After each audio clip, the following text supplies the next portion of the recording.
Hi everyone, welcome to back benchers physics. मैं हूं Shivangi and आज हम करने वाले हैं रे ऑप्टिक्स। रे ऑप्टिक्स बहुत ज्यादा इंपॉर्टेंट चैप्टर है, ठीक है। पूरा फिजिक्स एक तरफ और रे ऑप्टिक्स एक तरफ, ठीक है। बहुत इंपॉर्टेंट है। इससे न्यूमेरिकल्स, डेरिवेशन डेरिवेशन तो भर भर के हैं इस चैप्टर में, राइट। तो पिछले दो वीडियोस में मैंने आपको part 1 and part 2 ray optics का कंप्लीट कराया है। बहुत इंपॉर्टेंट डेरिवेशन, आप वो वीडियोस भी जरूर देख लेना, ठीक है। आज की वीडियो में आपके ये लगा लो कि 5 to 10 मार्क्स आपके कंफर्म है, इस चैप्टर में से आएंगे ही आएंगे इस वीडियो में से, क्योंकि बहुत ज्यादा इंपॉर्टेंट टॉपिक्स आज आपको मैं कराने वाली हूँ। लेंस मेकर फॉर्मूला की डेरिवेशन, थिन लेंस फॉर्मूला की डेरिवेशन, डेरिवेशन ही डेरिवेशन, प्रिज्म और रिफ्रैक्टिव इंडेक्स का रिलेशन। आज की वीडियो तो आप बिल्कुल स्किप नहीं कर सकते हो। वीडियो के नोट्स आपको डिस्क्रिप्शन में मिल जाएंगे एंड बिना किसी देरी के लेट्स स्टार्ट। बट उससे पहले चैनल को सब्सक्राइब जरूर कर लेना। Okay, let's start. एक बार यहाँ पे आप अपना सिलेबस देख लो, सिलेबस से गो थ्रू कर लो। तो जो मेरा फर्स्ट पार्ट था रे ऑप्टिक्स का, उसमें मैंने reflection, spherical mirror, mirror formula की जो डेरिवेशन थी वो कराई, रिफ्रैक्शन पढ़ाया, ठीक है। सेकंड वाले पार्ट में जो कर डाला था उसमें टोटल इंटरनल रिफ्लेक्शन, ठीक है, पूरी की पूरी डेरिवेशन, जो भी इसका डायग्राम सब कुछ बताया, उसके एप्लीकेशन ऑप्टिकल फाइबर, ये रिफ्रैक्शन एट स्फेरिकल सरफेसेस, ये पूरी की पूरी मैंने डेरिवेशन आपको उसमें वहां तक कराई है, ठीक है। तो आज की क्लास में हम lens, thin lens formula, lens maker formula, सबके डेरिवेशन, प्रिज्म तक, यहाँ तक हम कंप्लीट करने वाले हैं। एक और पार्ट में हम पूरे के पूरे ऑप्टिकल इंस्ट्रूमेंट्स खत्म कर देंगे, ठीक है। तो आज की क्लास बहुत ज्यादा इंपॉर्टेंट है। आज की क्लास में 5 मार्क्स का क्वेश्चन आएगा ही आएगा आपके पेपर में, ठीक है। तो एंड तक देखना वीडियो को। Let's start. सो आज की क्लास का फर्स्ट टॉपिक है लेंस मेकर्स फॉर्मूला, और इसकी पूरी की पूरी डेरिवेशन जो बोर्ड में पूछी जाती है। तो बहुत इंपॉर्टेंट डेरिवेशन है, वेरी वेरी इंपॉर्टेंट, ठीक है। इस डेरिवेशन पे जाने से पहले मैं आपको एक लास्ट क्लास का कॉन्सेप्ट रिवाइज कराती हूँ। क्या कॉन्सेप्ट था? देखो, हमने एक केस लिया था, हमने एक डेरिवेशन करी थी। कौन सी derivation? Refraction, refraction through convex spherical surface. ये पूरी की पूरी डेरिवेशन मैंने आपको कराई थी, ठीक है। अगर आपने नहीं देखी है वीडियो तो एक बार देख लेना। इस डेरिवेशन का रिजल्ट हम लेंस मेकर फॉर्मूला को डिराइव करने में यूज करते हैं, इसलिए मैं आपको रिवाइज करा रही हूँ। तो इस डेरिवेशन में क्या था? इस डेरिवेशन में कॉन्वेक्स स्फेरिकल सरफेस से 4 केस थे, ठीक है। वो 4 केस कौन से थे? एक मीडियम है रेयरर, ठीक है, और दूसरा मीडियम था डेंसर। ये 4 केस ये थे। तो जब लाइट, मतलब स्टार्टिंग के 2 केस थे, जब लाइट रेयरर से डेंसर में जा रही है, ठीक है। और थर्ड एंड फोर्थ केस था जब लाइट डेंसर से रेयरर में जा रही है। उससे पहले ये चीज समझो कि आपको पता है, अगर ये हमारा कॉन्वेक्स सरफेस था, तो ऑब्जेक्ट अगर यहाँ पे रखा हुआ है, ठीक है, और दूसरी तरफ इमेज बन रही है, तो इसको हम रियल कहते हैं, ठीक है। अगर ये कॉन्वेक्स स्फेरिकल सरफेस है, ऑब्जेक्ट यहाँ पे रखा है और इमेज भी यहीं पे बन रही है, तो इसको हम वर्चुअल इमेज कहते हैं, ठीक है। इस कॉन्सेप्ट को याद रखना। जिस तरफ ऑब्जेक्ट रखा है उसके दूसरी तरफ इमेज बने तो वो रियल होती है, जिस तरफ ऑब्जेक्ट रखा है उसी तरफ इमेज बन जाए तो वो वर्चुअल होती है। तो यहाँ पे हमारे पास 4 केसेस थे। सबसे पहले केस में लाइट रेयरर से डेंसर जा रही है, ठीक है, रेयरर से डेंसर जा रही है और इमेज बन रही है रियल, ठीक है। दूसरा केस क्या था? दूसरे केस में भी लाइट रियल रेयरर से डेंसर जा रही है पर इमेज हमारी बन रही है वर्चुअल, ठीक है। थर्ड केस था हमारा, लाइट डेंसर से रेयरर आ रही है और इमेज बन रही है रियल। एंड फोर्थ केस हमारा था, लाइट डेंसर से रेयरर मीडियम में आ रही है एंड इमेज बन रही है वर्चुअल, ठीक है। तो ये 4 केस मैंने आपको कराए थे, इनकी डेरिवेशन मैंने आपको कराई थी, बहुत अच्छे से समझाई है। पूछी जाती है वो वाली डेरिवेशन भी, लेंस मेकर की भी पूछते हैं और वो वाली भी पूछते हैं। तो अब यहाँ पे फॉर्मूला क्या आए थे? देखो, इन 2 केस के और इन दोनों केस के अलग फॉर्मूलाज थे। इन दोनों केस का फॉर्मूला था μ2 upon v minus μ1 upon u is equal to μ2 minus μ1 upon r, ठीक है। ये फॉर्मूला था इस केस के लिए। इस केस के लिए क्या था?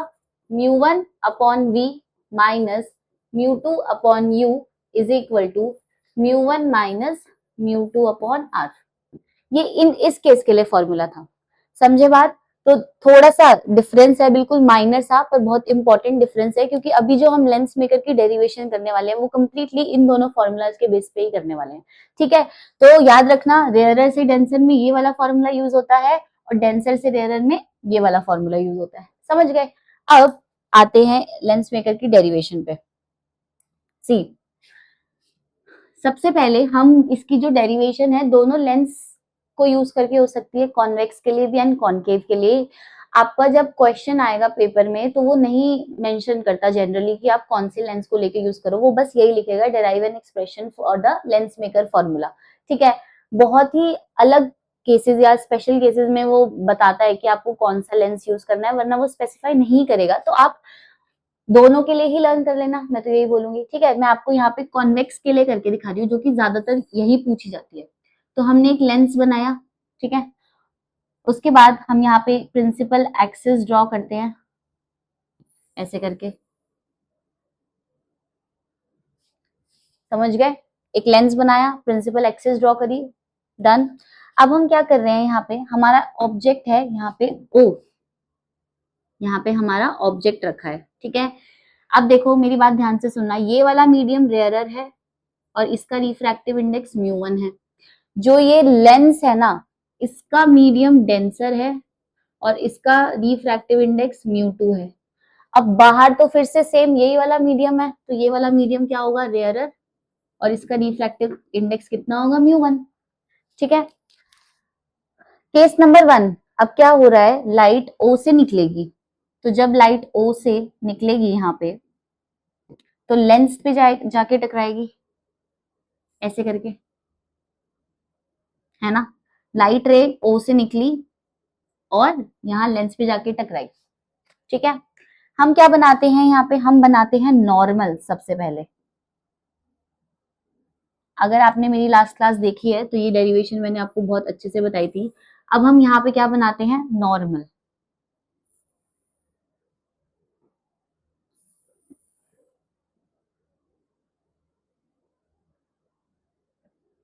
ठीक है, ये बन गई हमारी नॉर्मल एन। सो अब लाइट रेयरर से डेंसर जा रही है। अब आप एक सेकंड के लिए ये भूल जाओ कि ये जो सेकंड वाला सरफेस है ना, ये यहाँ पे एग्जिस्ट कर रहा है, ये नहीं कर रहा, भूल जाते हैं हम कि ये सेकंड वाला सरफेस एग्जिस्ट कर रहा है। ठीक है, लाइट यहाँ से निकली, नॉर्मल पे टकराई, तो रेयरर से डेंसर मीडियम में जब लाइट जाती है तो उसका पाथ तो ये है, बट जब रेयरर से डेंसर में जाएगी तो उसको ऐसे थोड़ा सा बेंड होना पड़ेगा, राइट। तो जब वो बेंड होगी तो वो इंटरफेस से जाके टकरा जाएगी, ऐसे बेंड होगी और ऐसे यहाँ पे आके अपनी एक इमेज बना लेगी I1। अगर अगर यहाँ पे ये वाला सरफेस नहीं है तो उसकी बात कर रही हूं मैं। ठीक है, लाइट यहाँ पे आएगी, ऐसे थोड़ा सा बेंड होगी और क्या कर लेगी, एक इमेज बना लेगी यहाँ पे, है ना, अगर ये वाला सरफेस नहीं है तो। बट ये वाला सरफेस तो एग्जिस्ट करता है, तो अब क्या होगा यहाँ पे, अब डेंसर से रेयरर जब लाइट जा रही है, इस पॉइंट पे हम फिर से एक नॉर्मल बनाते हैं। अब यहाँ पे जो नॉर्मल बनेगा ऐसे करके, ये होगा N2, ये इसको N डैश बोल दो। ठीक है, तो अभी तक मैंने आपको क्या बताया कि यहाँ O पॉइंट से एक लाइट रे निकली, वो इस पॉइंट पे स्ट्राइक करेगी, तो हम क्या बनाते हैं, नॉर्मल बनाते हैं, समझ गए। जब लाइट रेयरर से डेंसर मीडियम में जा रही है तो वो टुवर्ड्स द नॉर्मल बेंड हो जाती है। सो लाइट को जाना तो ऐसे चाहिए था, इस येलो लाइन के बिल्कुल पाथ पे, बट वो ऐसे थोड़ी सी बेंड हो गई। और अगर मैंने माना कि ये वाला सरफेस एग्जिस्ट नहीं कर रहा, तो ये लाइट ऐसे सीधी जाएगी, यहाँ पे स्ट्राइक करेगी और अपनी एक इमेज बना लेगी जिसको हम I1, ये टेम्पररी इमेज है हमारी, ठीक है, I1 बोल रहे हैं हम इसको। बट यहाँ पे ये वाला सरफेस तो एग्जिस्ट कर रहा है ना, तो अब यहाँ पे एक और नॉर्मल बनाया हमने इधर। ठीक है, तो अब डेंसर से रेयरर जा रही है तो away from the normal bend होती है। सो अब जो लाइट की फाइनल पोजीशन बनेगी, देखो ये यहाँ से आ रही थी, away from the normal bend हो जाएगी, तो ये ऐसे यहाँ पे लाके अपनी फाइनल इमेज आई बनाएगी। ठीक है, समझ गए पूरा का पूरा डायग्राम। और एक और बात बताई थी, जब भी नॉर्मल जो होते हैं ना वो स्ट्राइक करते हैं इस पे प्रिंसिपल एक्सिस पे, तो वो हमेशा सेंटर पे स्ट्राइक करते हैं, तो ये C1 हो जाएगा और ये क्या हो जाएगा, C2। ठीक है, डन है। सो एक बार डायग्राम आप फिर से देख लेना, ओ से लाइट रे निकली, हमने एक नॉर्मल बनाया, अगर हम ये मानते हैं कि ये सरफेस यहाँ पे एग्जिस्ट नहीं कर रहा, तो ये light towards the normal bend होके यहाँ पे अपनी एक इमेज बना लेगी। ठीक है, बट यहाँ पे सरफेस एग्जिस्ट कर रहा है, तो इस पॉइंट पे हमने एक और नॉर्मल बनाया जो इंटरफेस से यहाँ पे C2 पे स्ट्राइक करेगा। और जब लाइट डेंसर से रेयरर जा रही है तो away from the normal bend हो जाएगी, तो ये और अवे यहाँ पे बेंड होके यहाँ पे अपनी फाइनल इमेज बनाएंगे। ठीक है, मतलब जो ये O ऑब्जेक्ट है इसकी फाइनल इमेज यहाँ पे बनेगी I। अब मैं सारी पोजिशंस को नेम कर रही हूँ, O से लेकर यहाँ तक, इसको हम क्या कहते हैं, U ऑब्जेक्ट डिस्टेंस। ठीक है, ये सेकेंड वाले का रेडियस R2 हो जाएगा। ये हमारी फाइनल इमेज बन रही है तो ये V हो जाएगी। सेंटर 1 से लेकर ये डिस्टेंस कितना हो जाएगा, R1। ये हमारी टेम्पररी इमेज थी तो इसको हम V1 कह देते हैं। समझ गए, ये सारे डिस्टेंस समझ गए, पूरा का पूरा डायग्राम अच्छे से समझ गए। अब हम क्या कर रहे हैं, अब हम ये चीज करेंगे, जो ये फॉर्मूलाज मैंने आपको बताए हैं हम वो यूज करेंगे। अब आप देखो, सबसे पहले केस पे बस 2 केस लेंगे हम, आधा काम तो इस डायग्राम को बनाने का था, अब तो बहुत इजी चीज रह गई है। रेयरर से डेंसर जब लाइट जा रही है तो हम ये वाला फॉर्मूला यूज करेंगे ना, रेयरर से डेंसर जा रही है। ठीक है, सो क्या फॉर्मूला यूज करने वाली हूं मैं, केस 1 ले रही हूं मैं। केस 1 में लाइट रेयरर से जब डेंसर में जा रही है तो μ2 अपॉन क्या लेते थे हम, देखो μ2 अपॉन v, मतलब उस टाइम पे जो इमेज बन रही है, तो v तो नहीं बन रही है, कौन सी इमेज बन रही है, v1 बन रही है ना पहले केस में। तो so μ2 upon v1 minus μ1 upon u object distance is equal to μ2 minus μ1 upon r1। ये वाला लेंगे क्योंकि हम इस नॉर्मल की बात कर रहे हैं। समझ गए, तो ये हो गया हमारा केस। अब केस 2 क्या होगा, केस 2, केस 2 में हमारी लाइट डेंसर से रेयरर ट्रेवल कर रही है। ठीक है, जब लाइट डेंसर से रेयरर ट्रेवल कर रही है तो अब इस ऑब्जेक्ट का काम खत्म हो गया। ठीक है, अब ये जो V1 होगा ना, ये एक्ट करेगा ऑब्जेक्ट डिस्टेंस की तरह। सो यहाँ पे जब लाइट डेंसर से रेयरर जा रही है तो हम ये वाला फॉर्मूला यूज करते हैं। μ1 के नीचे क्या आता है, फाइनल V जो हमारी इमेज बन रही है फाइनल वाली, और μ2 के नीचे ऑब्जेक्ट डिस्टेंस आता है। सो यहाँ पे μ1 के नीचे फाइनल V आता है, जो V आ रहा था इमेज का, माइनस μ2 के नीचे क्या आता है, ऑब्जेक्ट डिस्टेंस। तो अब जब लाइट डेंसर से रेयरर जा रही है तो अब this will act as an object, ऐसे याद कर लो। सो ये V1 हो गया यहाँ पे, is equal to μ1 minus μ2 upon में R2। क्योंकि अब हम ये वाला पॉइंट ले रहे हैं तो ये सेंटर से डिस्टेंस लेंगे हम, ये वाला R2। ठीक है, तो ये 2 केसेस बन गए हमारे। Now what we will do, इन दोनों इक्वेशंस को क्या करते हैं, इसको इक्वेशन 1 बोल देते हैं, बस अब एक लाइन का रह गया, इसको 2 बोल देते हैं। तो एड इक्वेशन 1 एंड 2, 1 और 2 को ऐड कर दो आप। सो ये क्या हो जाएगा, μ2 upon v1 minus μ1 upon u, add कर रहे हैं हम इसको, plus μ1 upon v minus μ2 upon v1।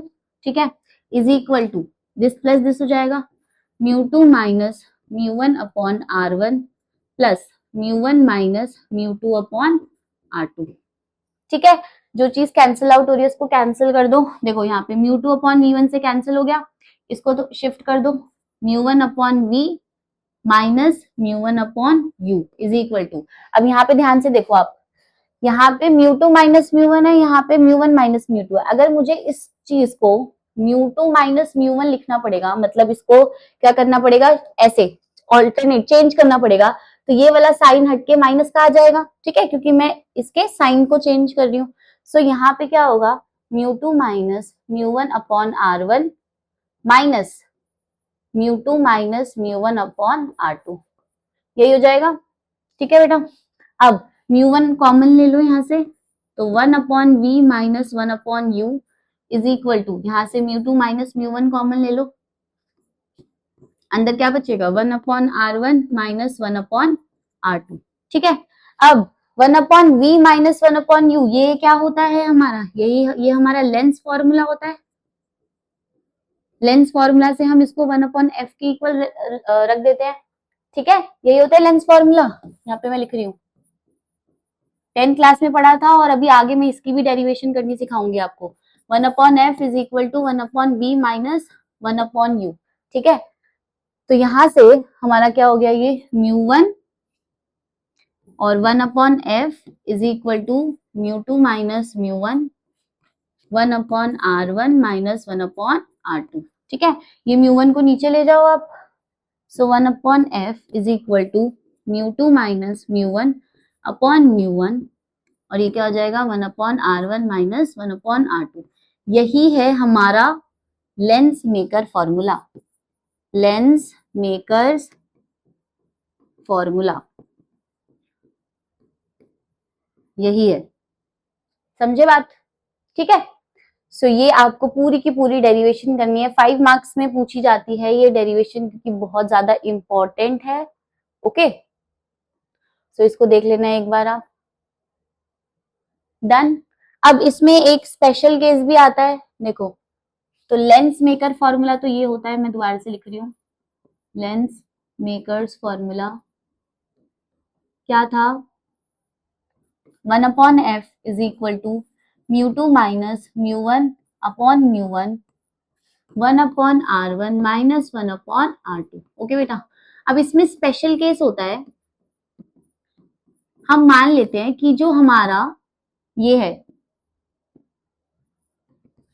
First medium है वो एयर है, ठीक है, तो उसका रिफ्रैक्टिव इंडेक्स 1 हो जाएगा। मतलब जो ये बाहर वाला ये रेयरर मीडियम है ना, इसको मान लेंगे एयर है, तो इसका रिफ्रैक्टिव इंडेक्स 1 हो गया। और इसका कुछ भी मान लेते हैं म्यू, म्यू टू को हम क्या कह देते हैं, म्यू, लेट्स से। सो यहाँ पे पुट कर दूंगी अगर मैं value 1 upon F is equal to mu two की जगह म्यू माइनस 1, और नीचे तो 1 आएगा, 1 upon R1 minus 1 upon R2। ये स्पेशल केस बन गया जब हमारा जो रेयरर मीडियम है वो एयर है, ठीक है। तो ये हमारा लेंस मेकर फॉर्मूला हो गया, और ये स्पेशल कंडीशन हो गई। समझ गए बात? इसके न्यूमेरिकल भी मैं कराऊंगी, जब मैं न्यूमेरिकल सीरीज में सारे चैप्टर्स के न्यूमेरिकल कराऊंगी तो मैं इसके न्यूमेरिकल्स भी आपको साथ साथ कराऊंगी, ठीक है। अभी आप डेरिवेशन पे फोकस करो, आगे चलते हैं। ऑल राइट, नेक्स्ट टॉपिक है हमारा थिन लेंस फॉर्मूला। इसकी पूरी की पूरी डेरिवेशन मैं आपको कराने वाली हूँ, पूछी जाती है पेपर में, ठीक है। मैंने आपको मिरर फॉर्मूला की भी डेरिवेशन कराई है एंड लेंस फॉर्मूला की, मतलब डेरिवेशन तो बहुत ज्यादा इंपॉर्टेंट है ही है। तो पहली तो मैं आपको बता दूं कि लेंस फॉर्मूला क्या होता है। लेंस फॉर्मूला होता है 1 upon F is equal to 1 upon V minus 1 upon U, ये होता है हमारा लेंस फॉर्मूला, ठीक है। तो आपसे यही बोला जाएगा कि derive the expression for thin lens formula, ठीक है। अब आप कोई भी केस लेके कर सकते हो, किसी भी लेंस के लिए कर सकते हो। तो मैं आपको कॉन्वेक्स लेंस से डिराइव करना सिखाती हूँ। मैंने आपको पहले भी बताया कि ये जो डेरिवेशंस होती है लेंस फॉर्मूला की, या हमने मिरर फॉर्मूला की करी, या पीछे जो स्फेरिकल सरफेस के लिए करी, ये डेरिवेशन के स्टेप्स बिल्कुल सेम होते हैं, सिर्फ डायग्राम्स चेंज होते हैं, ठीक है। आपको कौन सा ट्राइंगल लेना है, ट्राइंगल के नाम भी सेम होते हैं, बस आपको डायग्राम अलग बनाना होता है, जो केस होता है उसके हिसाब से बनाना होता है। तो आपको डेरिवेशन के स्टेप सीखना बहुत ज्यादा इंपॉर्टेंट है। ओके, सो यहाँ पे स्टार्ट करते हैं। सबसे पहले तो हम बनाएंगे प्रिंसिपल एक्सिस, है ना। प्रिंसिपल एक्सिस से स्टार्ट करेंगे हम अपना डायग्राम, लाइक दिस। ओके, अब यहाँ पे एक लेंस बनाते हैं। कौन सा लेंस बनाएंगे जी? कॉन्वेक्स लेंस बनाएंगे, लाइक दिस। बन गया। अब क्या करते हैं, बिटवीन एफ एंड सी वाला केस लेते हैं। तो यहाँ पे एक ऑब्जेक्ट बनाते हैं, name this object as A B. Done. अब इसको नेम कर दिया ए बी, तो इसमें से दो रेज निकलेंगी, बेसिकली दो रेज निकलेंगी, ठीक है। एक रे ऐसे जाएगी यहाँ पे, और इधर से रिफ्रैक्ट होके ऐसे आएगी, ठीक है। ये प्रिंसिपल एक्सिस मुझे थोड़ी बड़ी बनानी चाहिए थी, एक सेकेंड रुक जाइए। लाइक,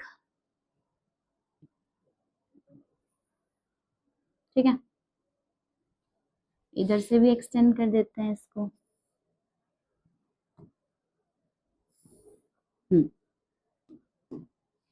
तो एक ये ऐसे जाएगी, दूसरी रे हम बनाते हैं ऐसे, यहां से ना सेंटर, ये सेंटर होगा, इसको ऐसे काट के ऐसे जाएगी, ठीक है। और ये यहाँ पे इसको ऐसे मिलेगी। आप स्केल से बनाना तो आपकी सीधी बनेगी बिल्कुल, ठीक। सो इस पॉइंट को हम ओ बोल देते हैं, ठीक है। और जो हमारी इमेज बन रही है यहाँ पे, ये इसको हम क्या बोल देंगे, ए डैश बी डैश, ये हो गई इमेज, ठीक है। We will call this point as M. और यहाँ पे आप लाइन भी बना सकते हो, इसको सेंटर से कट कर दिया, ठीक है, हम ये बिटवीन एफ एंड सी का केस ले रहे हैं, सो ये हमारा एफ डैश हो गया, ये हमारा सी डैश हो गया, यहाँ पे डन। सो ऑब्जेक्ट से ओ का डिस्टेंस ये यू हो जाएगा, ऑब्जेक्ट डिस्टेंस, ठीक है, ये हमारी क्या बन रही है, इमेज बन रही है, ये आई हो जाएगा, एंड ये वाला जो पॉइंट होगा एफ होगा, सो ओ से एफ ये क्या हो जाएगा हमारा फोकल लेंथ एफ। समझ गए? अब हमको यहाँ पे, ये हमारा डायग्राम था, अब हमें यहाँ पे डेरिवेशन करनी है। तो डेरिवेशन के लिए हम सबसे पहले दो ट्राइंगल्स लेने वाले हैं। कौन कौन से ट्राइंगल्स लेने वाले हैं, ध्यान से देखना। देखो ए बी ओ, ये दिख रहा है आपको A B O triangle, A B O, और आपको ये दिख रहा है A dash B dash O, ये वाला ट्राइंगल। दो ट्राइंगल ले रहे हैं, हम बोल रहे हैं ये दोनों ट्राइंगल्स सिमिलर है, ठीक है। जो ट्राइंगल ए बी ओ है वो सिमिलर है triangle A dash B dash O के। तो अगर दो ट्राइंगल सिमिलर होते हैं तो उनके साइड्स के कॉरस्पॉन्डिंग रेशियो क्या होते हैं, इक्वल होते हैं, ठीक है। तो अब यहाँ पे देखो, इसकी ये लेंथ कितनी है A dash B dash upon इसकी लेंथ कितनी है A B, is equal to इसका यहाँ से यहाँ डिस्टेंस कितना है ओ बी डैश अपॉन इसका यहाँ से यहाँ कितना डिस्टेंस है ओ बी। तो ये हो गई हमारी इक्वेशन नंबर 1। डन। अब दो ट्राइंगल और लेते हैं, तो ये हमारा फर्स्ट स्टेप था, ये हमारा दूसरा स्टेप है। ट्राइंगल देखना आप ध्यान से, ट्राइंगल है A dash B dash F ये वाला, और दूसरा है एम ओ एफ ये वाला। समझ रहे हो, ए डैश बी डैश एफ ये वाला ट्राइंगल और एम ओ एफ ये वाला ट्राइंगल, ये दोनों भी सिमिलर हैं। Triangle A dash B dash F ये भी सिमिलर है ट्राइंगल एम ओ एफ। कैसे सिमिलर हुए, that is none of your concern, बस आपको यही देखना है कि ये सिमिलर है, ठीक है, आपको बस सीधा लिखना है। तो अब ये दोनों ट्राइंगल सिमिलर हैं, तो फिर से इनके साइड्स के कॉरस्पॉन्डिंग रेशियो बराबर होंगे। तो इधर से इसकी लेंथ क्या हो जाएगी, इसकी लेंथ हो जाएगी A dash B dash upon इसकी लेंथ कितनी हो जाएगी M O, is equal to यहाँ से यहाँ तक का डिस्टेंस कितना हो जाएगा बी डैश एफ, और यहाँ से यहाँ तक का डिस्टेंस कितना हो जाएगा ओ एफ, ठीक है। तो ये क्या हो गई इक्वेशन नंबर 2। अब यहाँ पे हम ये बोलेंगे कि ये जो एमओ है ना, ये बिल्कुल ए बी के इक्वल है, ठीक है, ये एमओ लेंथ जो है ये बिल्कुल ए बी के इक्वल है। तो हम इस इक्वेशन में यहाँ पे रिप्लेस कर देंगे, तो वो लिखेंगे क्या, as MO is equal to A B. So यहाँ पे रिप्लेस कर देंगे इसको, तो ये क्या बन जाएगा, नेक्स्ट स्लाइड लेते हैं। It will become A dash B dash upon A B is equal to B dash F upon O F, B dash F upon O F. This is equation number 3। अब equation number 3 में left hand side पे भी A dash B dash upon A B है, और equation number 1 में भी यही है, तो 1 और 3 को हम इक्वल रख सकते हैं। सो यहाँ से क्या आ गया, क्या लिखेंगे, फ्रॉम इक्वेशन 1 एंड 3 क्या चीज हो जाएगी इक्वेशन 1 एंड 3 से, देखो 1 के इधर क्या है O B dash upon O B is equal to B dash F upon O F, ठीक है। अब बेटा ये जो बी डैश एफ है ना, ये जो बी डैश एफ है, मैं इसको ऐसे लिख सकती हूँ B dash O minus O F, है ना। ये देखो ये बी डैश एफ है, इसको ऐसे लिख सकते हैं B dash O minus O F, ये लिखेंगे B dash O minus O F upon में ओ एफ, ठीक है। अब सारी वैल्यूज पुट करेंगे हम, वैल्यूज कैसे पुट करेंगे, देखो ओ बी क्या है हमारा, ओ बी है हमारा minus you, object distance left side में इसलिए माइनस ले लिया। ओ बी डैश क्या है हमारा, ओ बी डैश है हमारा, ये आई क्यों लिखा है मैंने यहाँ पे, तो वी होना चाहिए ना, इमेज का लिखना था, ठीक है, तो ये वी हो गया। एंड ओ एफ क्या है हमारा, ओ एफ है हमारा focal length F.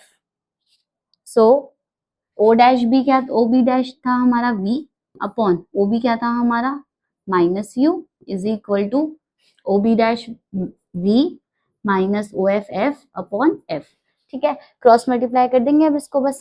So V F is equal to minus U V minus minus plus हो जाएगा यू एफ। क्या करते हैं, ये एफ वाली टर्म को इधर ले आते हैं और इसको इधर ले आते हैं, तो ये क्या हो जाएगा यू वी, ये माइनस था इधर आके प्लस हो जाएगा, और यू एफ ये इधर जाके क्या हो जाएगा माइनस हो जाएगा, माइनस वी एफ, ठीक है। अब हम क्या करेंगे, दोनों साइड को डिवाइड कर देते हैं यू वी एफ से। तो मैं लिख रही हूँ यहाँ पे divide both sides by UVF, ठीक है, यहाँ पे भी डिवाइड कर दो, UV upon UVF is equal to UF upon UVF minus VF upon UVF। जो कैंसिल हो रहा है उसे कैंसिल कर दो, UV से UV कैंसिल, UF से UF कैंसिल, VF से VF कैंसिल, ठीक है, बस बन गया हमारा। तो 1 upon F is equal to 1 upon V minus 1 upon U। Done, ये बन गया हमारा थिन लेंस फॉर्मूला। ये हो गई इसकी पूरी की पूरी डेरिवेशन। आई होप आपको समझ आ गई होगी, ठीक है, आगे चलें। तो ये हमारा थिन लेंस फॉर्मूला की डेरिवेशन हो गई। Okay, power of lens, power क्या होती है? बेसिकली पावर होती है किस डिग्री तक जो रेज होती है वो डाइवर्ज करिए या कन्वर्ज करिए। देखो कोई भी रे जो होगी वो लेंस पे फॉल करेगी, तो अगर वो कॉन्वेक्स लेंस होगा तो वो क्या कन्वर्ज करेगा, और अगर वो कॉनकेव लेंस होगा तो वो डाइवर्ज करेगा, ठीक है, दोनों में से एक काम तो होगा ही होगा। तो किस एक्सटेंट तक रेज डाइवर्ज हो रही है या फिर कन्वर्ज हो रही है, उसी को ही हम पावर कहते हैं, ठीक है। और पावर को हम P से डिनोट करते हैं, और ये और फोकल लेंथ में क्या रिलेशन होता है, that power is inversely proportional to focal length, ठीक है। यूनिट क्या होती है? एसआई यूनिट होती है पावर की डायोप्टर्स, डायोप्टर, ठीक है, और ये मीटर इनवर्स भी या तो इसको बोल सकते हैं। डन। सेकेंड चीज, अभी मैंने आपको लेंस मेकर फॉर्मूला डिराइव कराया है, क्या होता है 1 upon F is equal to μ2 minus μ1 upon μ1 और 1 upon R1 minus 1 upon R2, ये होता है लेंस मेकर फॉर्मूला। अब 1 अपॉन एफ ही पी के इक्वल होता है, तो यहाँ से ये वाला रिलेशन भी स्टैब्लिश हो गया पावर और रिफ्रैक्टिव इंडेक्स के बीच में, ठीक है, ध्यान रखना। आगे चलते, next topic is combination of thin lenses. Okay, combination of thin lenses का क्या मतलब होता है? देखो इसमें दो केस होते हैं। बेसिकली कॉम्बिनेशन का मतलब ये है कि हमें लेंस को कंबाइन करना है, ठीक है। अब लेंस को कंबाइन हम दो तरीके से कर सकते हैं। मानो हम दो लेंस को ये कंबाइन कर रहे हैं, तो एक लेंस ये है कॉन्वेक्स लेंस, ठीक है। एक तरीका ये है कि इनको बिल्कुल नो कांटेक्ट में रख देंगे, ठीक है, इनके बीच में कोई गैप नहीं है। ये एक तरीका है दोनों लेंस को कंबाइन करने का। दूसरा तरीका क्या होता है कि एक लेंस ये है और दूसरा लेंस ये है ना, और दोनों लेंस कुछ डिस्टेंस डी पे रखे गए हैं। तो दो तरीके हैं इसको कंबाइन करने के। एक तरीका होता है कि दोनों के बीच में कोई गैप नहीं है, और दूसरा तरीका होता है कि दोनों लेंस कुछ डिस्टेंस डी पे रखे गए हैं। डन। तो इस केस में हमारी पावर, फोकल लेंथ, मैग्निफिकेशन सब कुछ बदलती है। तो इसकी जो क्या कहते हैं फोकल लेंथ की डेरिवेशन है, ये पेपर में पूछी जाती है। लास्ट टर्म में, लास्ट बोर्ड के एग्जाम्स में ये वाली डेरिवेशन पूछी गई थी, इसलिए बहुत ज्यादा इंपॉर्टेंट है। मैं आपको एक एक स्टेप अच्छे से समझाऊंगी, तो अभी कराती हूँ डेरिवेशन।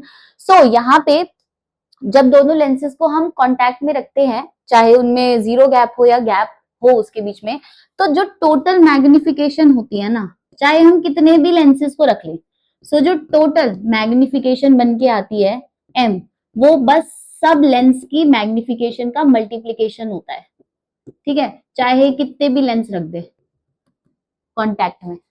फोकल लेंथ, पावर दोनों में अलग अलग चेंज होती है, टोटल मैग्निफिकेशन ये रहती है, ठीक है। तो अब मैं आपको बताती हूँ कि इसकी पावर और फोकल लेंथ कैसे चेंज होती है। सो फर्स्ट केस में जब उन दोनों के बीच में कोई भी हमने क्या किया, गैप नहीं रखा है दोनों लेंस के बीच में, ठीक है, नो गैप बिटवीन देम, तो उस केस में जो फोकल लेंथ होती है वो सिंपल 1 अपॉन एफ क्या हो जाती है, 1 upon f1 plus 1 upon f2, ठीक है। इसकी डेरिवेशन नहीं पूछता है, जो अगला वाला है ना उसकी डेरिवेशन पूछता है। ये केस 1 है जब इनके बीच में कोई कांटेक्ट नहीं है दोनों लेंस के बीच में, और क्योंकि पावर और फोकल लेंथ रेसिप्रोकल होते हैं, तो यहाँ से पावर क्या हो जाएगी P1 प्लस P2। ये फॉर्मूला भी आप ध्यान रखोगे, ठीक है। नेक्स्ट डेरिवेशन इंपॉर्टेंट है, वो देखते हैं। सेकंड केस पे आते हैं, केस नंबर 2।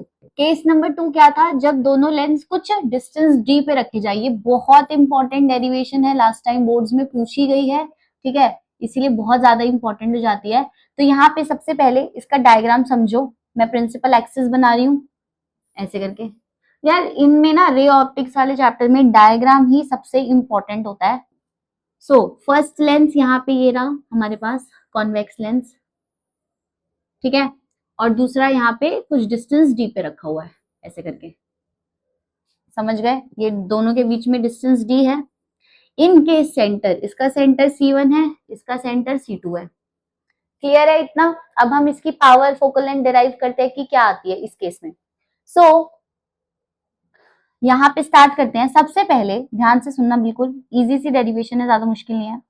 हमारे पास एक ऑब्जेक्ट है, ठीक है, उसकी रे यहां से आ रही है और वो ऐसे यहाँ पे पहुंची, ठीक है, ये ऑब्जेक्ट है, इसकी रे यहाँ पे आ रही है, यहाँ से ओ ऑब्जेक्ट से निकली और वो यहाँ पे ऐसे स्ट्राइक करेगी।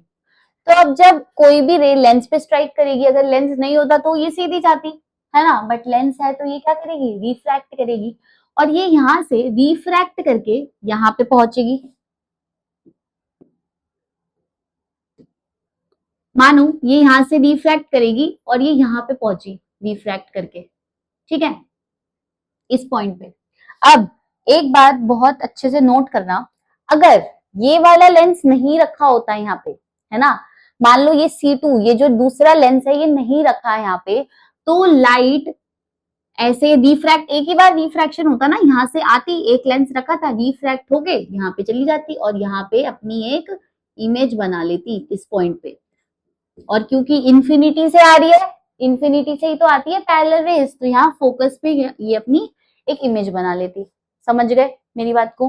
बट क्योंकि यहाँ पे ये लेंस रखा हुआ है, तो अब क्या होगा, अगर ये लेंस यहाँ पे रखा हुआ है तो ये इस पॉइंट पे आएगी और ये और क्या करेगी, रिफ्रैक्ट कर जाएगी, मतलब और ज्यादा बेंड हो जाएगी ऐसे करके यहाँ पे, तो ये अपनी इमेज यहाँ पे बनाएगी, फाइनल इमेज। समझे मेरी बात को? नहीं समझे? दोबारा बताती हूँ मैं। यहाँ से ये सोर्स है, यहाँ से लाइट रे आई, क्योंकि ये पैरेलल आ रही है तो फोकस पे बना रही है इमेज। देखो यहाँ से आई लाइट, लेंस रखा था, बेंड हो गई, बेंड होते होते होते यहाँ पहुंची। यहाँ पे लेंस रखा था, अगर मानो लेंस नहीं रखा होता तो सीधी जाती और F1 पे इमेज बनाती। समझे मेरी बात को? बट क्योंकि यहाँ पे लेंस रखा था तो ये क्या हो गई, रिफ्रैक्ट हो गई और ये F2 पे अपनी इमेज बना रही है। डायग्राम समझ गए? बस खेल खत्म। डायग्राम ही सबसे मेन होता है और आपने समझ लिया है डायग्राम। तो अब मैं पहले पॉइंट्स नेम कर देती हूँ। यहाँ पे देखो, इधर यहाँ पे इस पॉइंट को आप बोल दो कुछ भी M, ठीक है, और इस पॉइंट को आप बोल दो N, ठीक है। यहां से यहाँ आप ऐसे लाइन ये ड्रॉ करो, ठीक है, यहाँ से भी ड्रॉ कर लो, इसको पूरी ड्रॉ कर लो, खैर ठीक है, सेंटर से पास करा दो, इसको भी सेंटर से पास करा दो।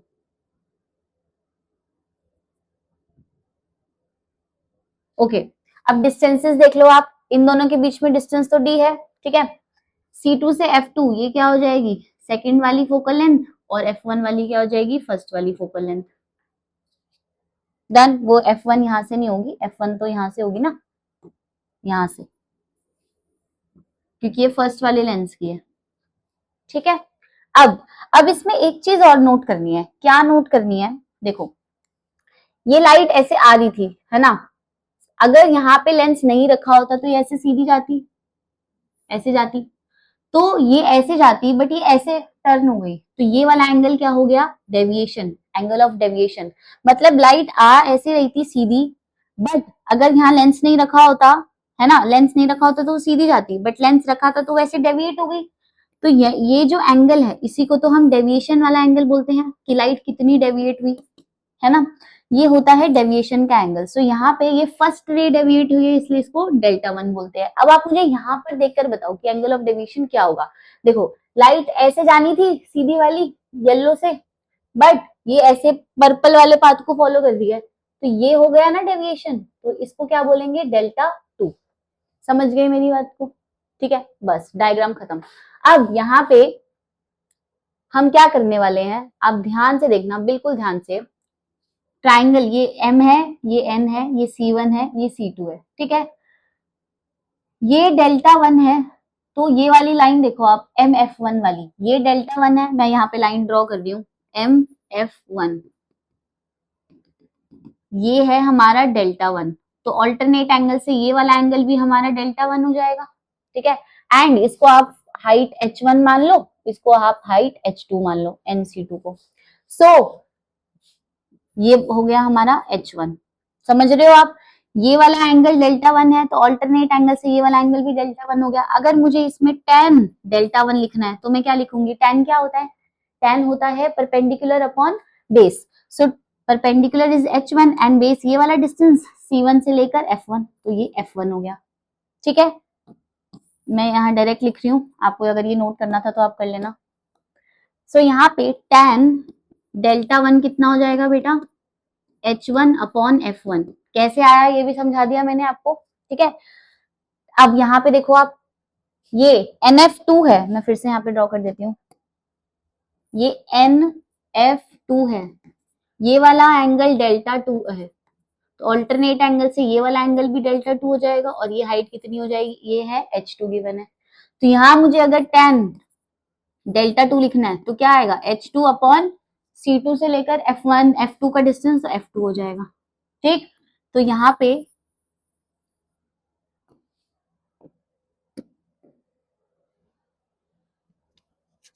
tan डेल्टा टू कितना हो जाएगा हमारा, h2 अपॉन f2। समझ गए।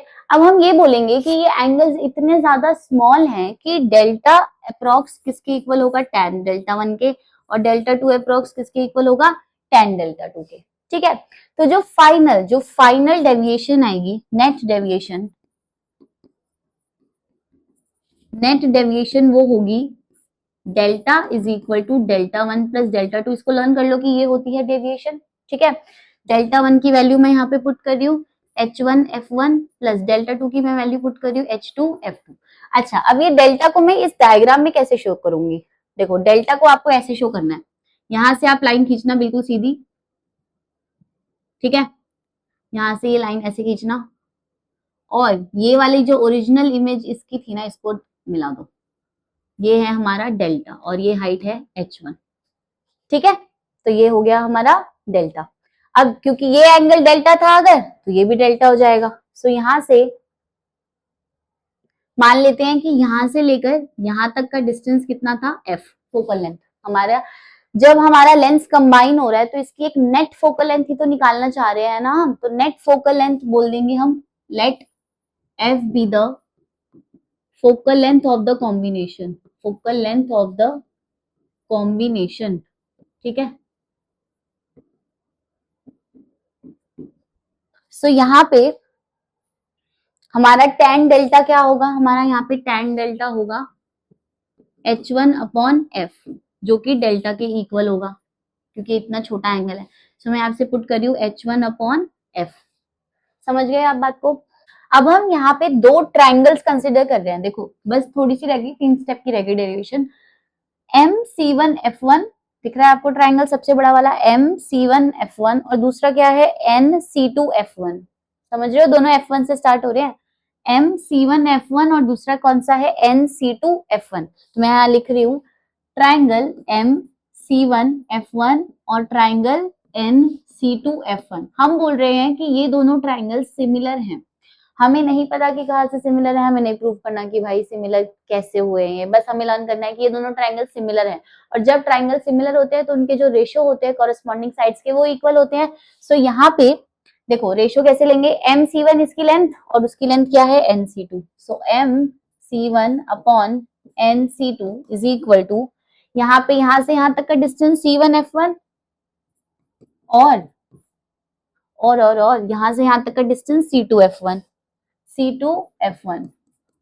चलो आपने डायग्राम बनाया है तो मुझे MC1 बताओ क्या है डायग्राम में, H1 है और NC2 है H2। C1F1 F1 है, ठीक है। C2F1 तो हमने कुछ लिया ही नहीं है यहाँ पे, C1F1 है और C2F2 है, बट C2F1 तो कोई भी चीज नहीं है। तो मैं इसको एक नए तरीके से रिप्रेजेंट करूंगी। जो C2F1 है, ये इस डिस्टेंस को क्या मैं ऐसे लिख सकती हूँ, this distance minus this distance. ध्यान से सुनो, ये डिस्टेंस चाहिए C2F1, क्या मैं इसको लिख सकती हूँ this distance minus this distance. ठीक है, तो ये आ जाएगा। So this distance is C1F1 minus C1C2, तो इसको क्या लिखेंगे C1F1 minus C1C2 is equal to H1 upon H2 is equal to F1। C1F1 F1 है माइनस C1C2 क्या है बेटा, दोनों के बीच का डिस्टेंस है D, तो इसको यहाँ पे D लिख देंगे। समझ गए। अब यहाँ पे क्रॉस मल्टीप्लाई करके H2 बताओ क्या आएगा, H2 इसको उधर ले जाओ, H2 will be F1 minus D upon F1 into H1। ठीक है, ये हो जाएगा हमारा H2। अब जो ये वाली इक्वेशन मैंने आपको लिखवाई थी, ये वाली, इसमें हम H2 की वैल्यू पुट कर रहे हैं। मैं यहाँ पे दोबारा से लिख रही हूँ एक नए पेज से, using H1 upon F is equal to H1 upon F1 plus H2 upon F2। H1 upon F is equal to H1 upon F1। H2 की वैल्यू क्या थी, F1 minus B upon F1, ये F2 already present था और multiply में था H1, बस आ गया आंसर। H1 से H1 सारे कैंसिल हो गए, तो ये क्या बन गया, 1 upon F is equal to 1 upon F1 plus, बेटा ये डिनोमिनेटर है, इसको दोनों के नीचे ले लो, तो F1 upon F1 F2 minus D upon F1 F2। यहाँ से F1 से F1 कैंसिल, तो जो हमारी टोटल फोकल लेंथ आई वो that will be 1 upon F is equal to 1 upon F1 plus 1 upon F2 minus D upon F1 F2। ये हो गई हमारी फोकल लेंथ। समझ गए, ये डेरिवेशन पूछी थी तो देख सकते हो आप कितनी इंपॉर्टेंट है। अच्छा, ये तो फोकल लेंथ आई है। पावर, अभी मैंने आपको क्या बताया पीछे, पावर इनवर्स होती है फोकल लेंथ का। सो जो टोटल पावर होगी वो क्या होगी, P1 plus P2 minus D P1 P2। ये पावर की टर्म्स में आ गया ये वाला रिलेशन। और मैग्निफिकेशन तो मैंने आपको बताई दी क्या होती है। ठीक है, सो ये डेरिवेशन आप नोट कर लेना, बहुत ज्यादा इंपॉर्टेंट है। 3 पेज में आई है डेरिवेशन और डायग्राम भी। Done. Is refraction through a prism, ये भी बहुत इंपॉर्टेंट डेरिवेशन है। तो इसमें प्रिज्म क्या होता है, सबसे पहले आपने क्लास 10th में पढ़ा होगा, है ना, देखा है प्रिज्म हमने, उसके रिफ्लेक्शन वाले जो एक्सपेरिमेंट्स है रिफ्रैक्शन वाले वो हम करते हैं, है ना। सो प्रिज्म में कैसा दिखता है, ऐसे एक वेज शेप्ड का होता है। ठीक है, हम इसको ट्राइंगल की फॉर्म में ही बनाएंगे जो भी हमें डेरिवेशन करनी है। ये होता है A which is known as angle of prism, है ना। और 10th क्लास में आपने पढ़ा था कि लाइट रे ऐसे आती है और यहाँ से पास होके 7 कलर्स में स्प्लिट हो जाती है, जिसको हम स्पेक्ट्रम कहते हैं, विबग्योर बनता है। तो अब हम थोड़ा आगे पढ़ने वाले हैं उससे कि क्या होता है। देखो, deviation produce by a prism, 5 marks की डेरिवेशन नहीं तो 3 मार्क्स में पूछता ही है, तो इंपॉर्टेंट डेरिवेशन है, ध्यान से सुनना। प्रिज्म में हम क्या करेंगे, सबसे पहले डायग्राम बनाते हैं इसका। ट्रायंगल, ओके, सो ये प्रिज्म है। ठीक है, अब यहाँ पे हो क्या रहा है, आप ध्यान से सुनना।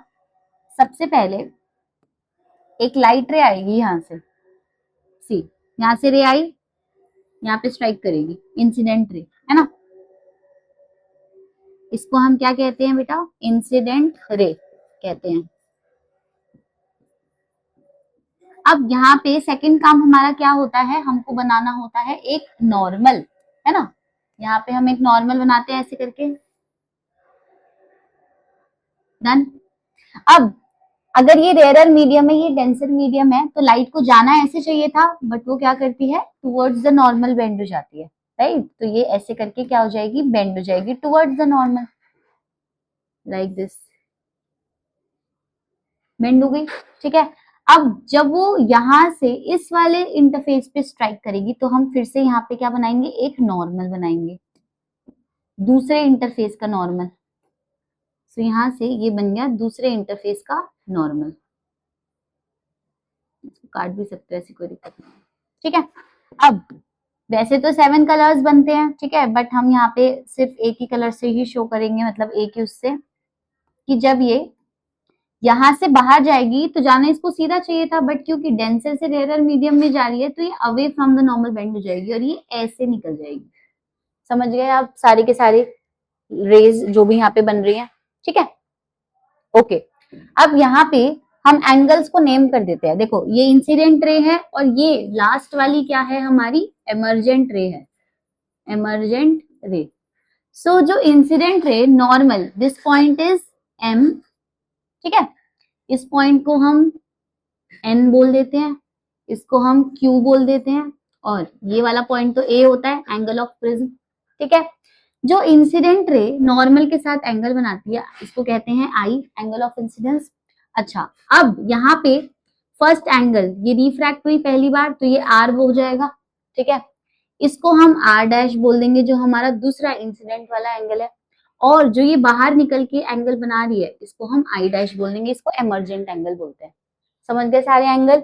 ये एंगल ऑफ इंसिडेंस, ये पहला रिफ्रैक्शन वाला एंगल, ये क्या है हमारा दूसरा इंसिडेंस वाला एंगल है R डैश। इसको आप बोलोगे I1 I2 क्यों नहीं लिया, क्योंकि R और R डैश को वो करने के लिए बैलेंस आउट। ठीक है, इसलिए इसको R डैश ले लिया। यहाँ पे ये जो बाहर निकल के गई ये क्या हो गया, I डैश हो गया एंगल। ठीक है, अब ध्यान से सुनो, ये जो इंसिडेंट रे आई, अगर ये लेंस ये ग्लास प्रिज्म यहाँ पे नहीं रखा होता तो ये सीधी जाती है ना, बिना डेविएट हुए जाती। कैसे जाती है, ऐसे जाती कुछ, बिना डेविएट हुए। ठीक है, अब जो ये रेड वाली लाइन है ना, इसको भी आप थोड़ा सा पीछे की तरफ एक्सटेंड कर दो ऐसे, तो जो ये वाला एंगल बनता है हमारा, इसको हम कहते हैं डेल्टा, और इसको कहते हैं angle of deviation, which is very important. क्या कहते हैं इसको, एंगल ऑफ डेविएशन, डेल्टा। अब ये हमारा डायग्राम पूरा का पूरा कंप्लीट हो चुका है, तो अब इस पॉइंट को भी कुछ कह दो, इसको आर कह दो। ठीक है, ये पूरा डायग्राम प्रिज्म का कंप्लीट हो चुका है। अब इसकी डेरिवेशन स्टार्ट करते हैं। तो सबसे पहले आपको एक क्वाड्रिलेटरल दिख रहा है यहाँ पे, देखो AMQN, AMQN। क्वाड्रिलेटरल की प्रॉपर्टी क्या होती है, इसकी ऑपोजिट साइड जो होती है ना, उनके एंगल्स का सम होता है 180 डिग्री। तो यहां से क्या लिखूंगी मैं, फ्रॉम क्वाड्रिलेटरल, क्वाड्रिलेटरल का नाम क्या है, AMQN, जो ऑपोजिट एंगल्स हैं, एंगल A प्लस इस वाले एंगल का नाम क्या रखेंगे, एंगल MQN, इसका सम क्या होगा 180 डिग्री, क्योंकि ऑपोजिट एंगल्स है। ठीक है, तो यहां से MQN कितना हो जाएगा, 180 degree minus angle A। This is first equation. ठीक है, अब आप ट्राइंगल देखो, ये वाला ट्राइंगल MQN, ये ट्राइंगल दिख रहा है आपको MQN, तो ये हमारा स्टेप नंबर 1 है। स्टेप नंबर 2 में मैं लिख देती हूँ स्टेप 1। स्टेप 1 में आपको क्या करना होता है, क्वाड्रिलेटरल में ऑपोजिट एंगल्स के सम को 180 करना होता है। स्टेप नंबर 2, ये आपको ट्राइंगल दिख रहा है, फ्रॉम ट्राइंगल MQN, MQN में ट्राइंगल्स की प्रॉपर्टी क्या होती है कि तीनों एंगल्स का सम 180 डिग्री होगा। तो MQN में तीनों एंगल्स का नाम लिख दो, ये एंगल R है, दूसरा एंगल क्या है R डैश है, और तीसरा एंगल क्या है, ये वाला है। तो MQN हो गया, ये MQN is equal to 180 degree. और ये क्या है बेटा, एंगल सम प्रॉपर्टी से आया, angle sum property of triangle से आया ये। ठीक है, अब यहाँ पे हम क्या करने वाले हैं, MQN की ये वाली वैल्यू पुट कर दो, R plus R dash, MQN की ये वाली वैल्यू पुट करेंगे 180 degree minus angle A is equal to 180 degree. 180 degree से 180 degree cancel, so R plus R dash क्या आ गया, इज इक्वल टू, इसको इधर ले जाओ एंगल A को, angle A। This is equation number 2, very important equation. समझ गए, ये दूसरे स्टेप में करना है। अब तीसरे स्टेप में मैंने आपको एक्सटीरियर एंगल प्रॉपर्टी कल भी पढ़ाई थी, कल वाली क्लास में क्या था एक्सटीरियर एंगल प्रॉपर्टी। देखो, ये अगर ट्राइंगल है, ये एंगल x है, ये y है, और ये m एक्सटीरियर एंगल है, तो m किसके इक्वल होता है, x plus y। Exterior angle property होती है या एक्सटर्नल एंगल प्रॉपर्टी, जो भी कह लो। सो यहाँ पे हम यहाँ पे भी इस डायग्राम में देखो कहाँ पे लगा रहे हैं हम, सी ये जो डेल्टा है ये एक्सटीरियर एंगल है, किसका, इस एंगल और इस एंगल, ये ऑपोजिट एंगल हो गई। ये ट्राइंगल देखो आप, RMN ट्राइंगल में ये वाला जो डेल्टा है ये एक्सटीरियर एंगल है और ये ऑपोजिट एंगल्स हैं, तो इसका सम प्लस इसका sum is equal to delta. ठीक है, तो यहाँ स्टेप नंबर 3 में हम क्या करने वाले हैं, नेक्स्ट पेज पे मैं लिखती हूँ step number 3। Step 3, delta is equal to, इसका नाम क्या है RMN। ठीक है, एंगल RMN प्लस दूसरे वाले का एंगल नाम होगा RNM। ठीक है, अब ये एंगल्स फाइंड आउट कैसे करेंगे, ध्यान से सुनना। ये जो एंगल आई है ना, ये इस पूरे एंगल के इक्वल है, ये पूरे एंगल के वर्टिकली ऑपोजिट एंगल, ठीक है। सो यहाँ से एंगल आई किसके इक्वल होगा, this angle plus this angle, क्योंकि वर्टिकली ऑपोजिट एंगल है। तो angle I is equal to angle M, इसका नाम क्या होगा, एंगल आई इसके प्लस इसके सम के इक्वल होगा, ठीक है। So R M N plus R, done. Similarly ये जो आई डैश है, ये भी वर्टिकली ऑपोजिट एंगल से इसके सम के इक्वल होगा। सो एंगल आई डैश किसके इक्वल होगा, angle R N M plus R dash के, ठीक है। दोनों वर्टिकली ऑपोजिट एंगल है। सो यहाँ से आर एम एन क्या आ जाएगा, आई माइनस आर, इसको तो ले जाएंगे, और आर एन एम क्या आ जाएगा, I dash minus R dash. So यहाँ पे मैं पुट कर देती हूँ, ये कितना होगा, आई माइनस आर, और ये क्या होगा, I dash minus R dash, ठीक है। So delta is equal to, इनको एक साथ ले लो, I plus I dash, minus sine common लेके आर प्लस आर डैश, ठीक है। Delta is equal to I plus I dash minus, यहाँ से देखो आर प्लस आर डैश किसके इक्वल आया था, एंगल ए के। सो यहाँ पे क्या हो जाएगा, एंगल ए। अब ये माइनस का साइन इधर चला जाएगा, delta plus angle A will be I plus I dash, ठीक है। तो ये होगी हमारी थर्ड इक्वेशन। तो जो हमको निकालना था ना यहाँ पे, deviation produce by a prism, तो यही होती है डेविएशन प्रोड्यूस बाय प्रिज्म, ठीक है। अब इसके आगे एक और डेरिवेशन है, देखो अभी यहाँ पे relation between refractive index and angle of minimum deviation. अभी मैंने आपको एंगल ऑफ डेविएशन बताया, तो जिस उस पे वो एंगल मिनिमम होता है उसको मिनिमम एंगल कह देते हैं, मिनिमम एंगल ऑफ डेविएशन। तो यहाँ पे क्या होगा, the minimum value of angle of deviation suffered by a ray is called the minimum deviation, और इसको हम डेल्टा एम से डिनोट करते हैं, ठीक है। अब ये वाला जो रिलेशन है ना, ये भी बहुत इंपॉर्टेंट रिलेशन है। अभी पीछे इक्वेशन आई थी हमारे पास 2 और 3, 2 इक्वेशन क्या थी, R plus R dash is equal to angle A, और थर्ड वाली ये थी। तो जब भी हमारा एंगल जो होता है ना, ये स्पेशल केस है, angle minimum, angle of deviation minimum deviation के इक्वल होता है, तो उस केस में जो आई होता है वो आई डैश के इक्वल होता है, और आर किसके इक्वल होता है, आर डैश के इक्वल होता है, याद रखना, ठीक है। ये इसकी कंडीशन है कि जब भी angle of deviation minimum deviation angle के इक्वल होगा, सो उस केस में आई आई डैश के इक्वल होगा और आर आर डैश के इक्वल होगा। सो अब यहाँ पे जो हमारी equation number from equation 3 2 and 3, 2 and 3, 2 क्या थी हमारी, R plus R dash is equal to angle A, ठीक है, और 3 क्या थी हमारी, delta plus angle A is equal to I plus I dash. दोनों में मिनिमम डेविएशन की कंडीशन लगाओ, मिनिमम डेविएशन में आर और आर डैश इक्वल होता है, सो ये आर प्लस आर हो जाएगा, ठीक है। आर डैश को भी आर लिख देंगे, R plus R, 2r is equal to angle A, R क्या हो जाएगा, एंगल ए अपॉन 2, ठीक है। यहाँ पे देखो मिनिमम डेविएशन की, जब डेल्टा डेल्टा एम के इक्वल होता है तो उस केस में आई और आई डैश इक्वल होते हैं, सो आई प्लस आई हो जाएगा ये। So delta M plus angle A, I plus I कितना होगा, 2i, यहाँ से आई कितना आ गया, delta M plus angle A upon 2, ठीक है। Now using Snell's law, Snell's law क्या होता है, यूजिंग स्नेल्स लॉ क्या कहता है, Snell's law, sine I upon sine R is equal to mu which is refractive index, है ना। आई की वैल्यू और आर की वैल्यू यहाँ से पुट कर दो, so mu is equal to sine, I की वैल्यू क्या है, delta M plus angle A upon 2, ठीक है, अपॉन आर की वैल्यू क्या है, साइन एंगल ए अपॉन 2। ये आ गया हमारा रिफ्रैक्टिव इंडेक्स और मिनिमम डेविएशन का रिलेशन, ठीक है। ये बहुत ज्यादा इंपॉर्टेंट डेरिवेशन है। सो ऑलमोस्ट आपका पूरा चैप्टर रे ऑप्टिक्स वाला पार्ट हमने कंप्लीट कर लिया है।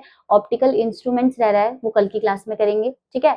तो पूरा का पूरा रे ऑप्टिक्स कंप्लीट हो चुका है आपका, सारी डेरिवेशन जितने भी इंपॉर्टेंट कॉन्सेप्ट्स थे मैंने आपको सब करा दिए हैं। पीडीएफ आपको डिस्क्रिप्शन में मिल जाएगी, और चैनल सब्सक्राइब नहीं किया है तो चैनल सब्सक्राइब कर देना, एंड अपने फ्रेंड्स के साथ वीडियो को शेयर जरूर कर देना, एंड मिलते हैं नेक्स्ट क्लास में। Thank you.